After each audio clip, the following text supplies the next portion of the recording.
new music industry podcast, and I'm David Angereeb. Let's dig in. I'm excited. Would you like to know why? Well, you might recall that I shared about my new mini book, The Essential Guide to Music Entrepreneurship, in episode 87 of the podcast. So what's this got to do with that? Well, I recently finished working on all the bonus content. You may have heard me mention it on other podcasts or masterclasses. Regardless, here's what you need to know. For a limited time, I'm making it all available for a nominal cost. And I've prepared 3 different packages depending on your needs. The first package includes just the paperback and ebook version of the book. For those who already bought the book, the second package is ideal as it includes just the bonus content and not the book. And there's a third package for those who want it all. It includes a signed copy of the paperback, the ebook, the audiobook, the action sheet, and the video training.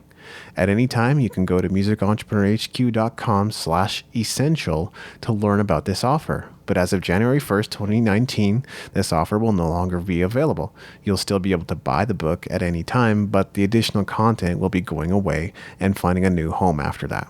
If you order now, you will get instant access to everything except the hard copy of the book, which I will be sending manually. If you happen to get the third package, then I will be signing the book and then sending it over to you. But you will get access to all the digital content the moment you purchase one of the Essential Guide to Music Entrepreneurship Pro Packs. So again, you can go to musicentrepreneurhq.com/essential to learn about this limited time offer. You'll even see a counter there, which is counting down to the last day you'll be able to take advantage of one of the Pro Packs. Now, as a bonus, I'm going to share with you a segment from the audiobook. I've already read you the introduction in an earlier episode, so this will be from a different section. The audiobook isn't available anywhere else, so if you'd like to get hold of it, don't let this offer pass you by. Now here's me reading a segment from The Essential Guide to Music Entrepreneurship. What are the benefits of being or becoming a music entrepreneur? The main difference between a music entrepreneur and a non-music entrepreneur primarily comes down to mindset. In other words, how you think. A music entrepreneur doesn't wait for opportunity, they go looking for it. You see opportunities where others miss it. You don't count on someone else to make things happen on your behalf. You empower yourself to go after your dreams. There's something powerful about taking full responsibility for your life, your career, and everything that has ever happened to you. Music entrepreneurship is about ownership. It's about taking control and being accountable to yourself and to others. A music entrepreneur isn't necessarily better than a traditional musician or someone that's employed within the music industry. Ultimately, there are different paths for different people. Some people are risk averse. Others are risk takers. Some just want to be happy and enjoy life. Others want to live on purpose. There are advantages to simply being a musician or an employee. You don't have to concern yourself with accounting, administration, marketing, advertising, fund allocation, customer service, and everything that goes along with a not so glamorous side of business. It should be noted, however, that a musician will find themselves overseeing many of the previously mentioned aspects of their career as they grow, especially if they choose not to work with a team. And employees are always working on some aspect of a business, though their responsibilities may not extend into every facet of the enterprise. Like I mentioned earlier, a music entrepreneur takes the time to understand and analyze their strengths and weaknesses.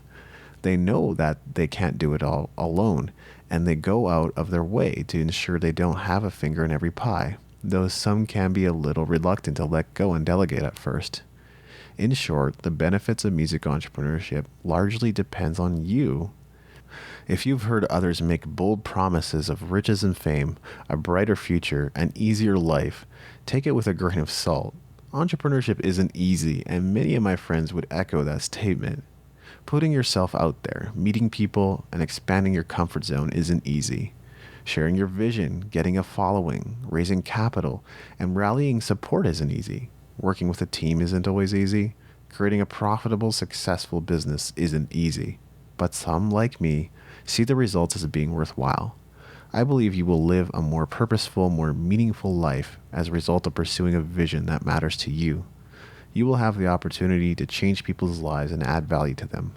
Success is not assured, but there's no question you will learn valuable lessons along the way. Ultimately, it's a difference in lifestyle.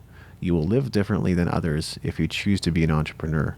Instead of looking to some external source to validate your ideas, you'll do what it takes to make your vision a reality. The mindset of an entrepreneur. You may be wondering why I didn't title this section The Mindset of a Music Entrepreneur. That's because there's no discernible difference between how an entrepreneur should think in any industry. The music business has its unique challenges, but so does any industry you can name. So bear with me as I briefly deviate away from the subject of music and explain how an entrepreneur thinks. How an entrepreneur thinks. There's a cliche that often gets repeated in entrepreneurial circles. If everyone is headed in the same direction, turn and run the other way. This is because following what everyone else is doing isn't going to help you get anything other than what they've got. If you want to achieve different results, you'll have to take a fundamentally different approach. To be perfectly honest, it's impossible to encapsulate how successful business people think in just a few sentences. There probably isn't one, however, that couldn't tell you what they believe and stand for. Accomplished business people tend to be strong-minded, grounded, committed, and hardworking. Outside observers may even perceive them as being obsessed, arrogant, or cutthroat, and some certainly are. But the reason I say there's a difference between how an entrepreneur thinks and how an employee thinks is because most employees are working for money and other people.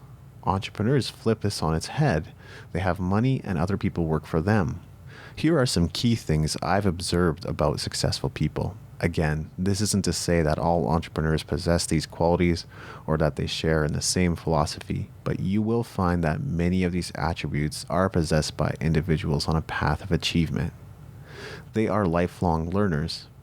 I had the chance to chat with AA Accountants Managing Director Shazad Nawaz in 2015. I'm fortunate enough to be able to talk to successful business owners on a regular basis due to the nature of my work.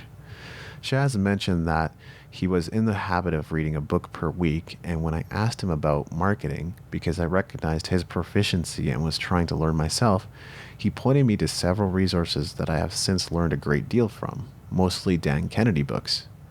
I have adopted the same habit of reading one book per week for myself, and I have found it to be a far more effective way of consuming and absorbing information than merely reading 15 minutes per day as I was doing prior. I can't, however, recommend adopting that habit unless you have a lot of free time or you choose to learn how to speed read. Jim Quick has a free video on speed reading, and I think it's a great place to start. You'll find the link in the resources and tools section at the end of the book. I know many entrepreneurs say they listen to books, and that is also a good way to consume information, but it is a very different practice than reading. I would suggest both reading and listening to value-adding books and audio programs. Whether it's books, audio programs, seminars, conferences, or mentorship, there are many ways to learn and grow. Never stop pursuing growth. They stress attitude over knowledge. You don't need to know everything. Too much knowledge can paralyze you from taking action. Many people plan to act and never get around to the acting part. As an entrepreneur, you must be willing to make mistakes and learn from them.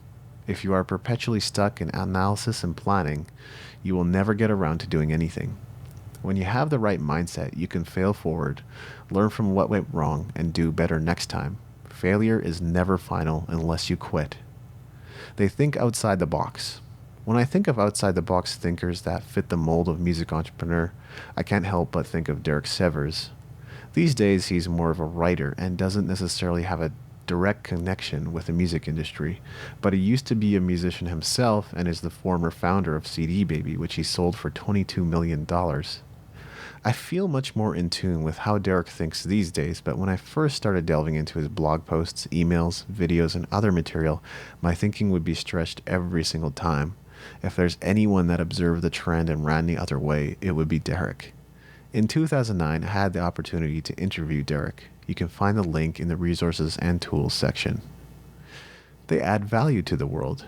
If a business doesn't solve a problem, then the chances of it growing and thriving are slim. By building a business, you can create more jobs, give back to the world, and offer products and services that legitimately help people.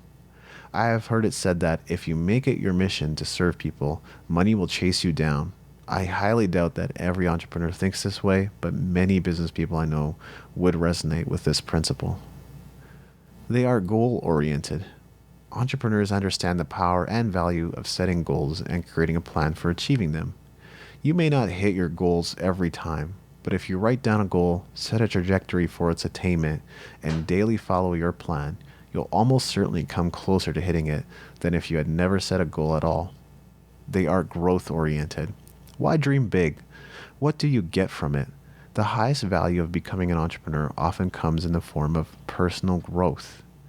Even if you never make boatloads of money or hit all your goals, the person that you become through the process of building a business is paramount to anything else you could accomplish. Entrepreneurs often don't hit a home run with their first, second, or even third businesses, but they know that if they keep getting back up and applying what they've learned from past successes and failures, they'll be able to build a better enterprise the next time around. You will become a more resilient and resourceful person as you continually work towards your objectives. Thanks for listening. Make sure to go to musicentrepreneurhq.com for show notes and other goodies, and leave us a review in iTunes to help us spread the word.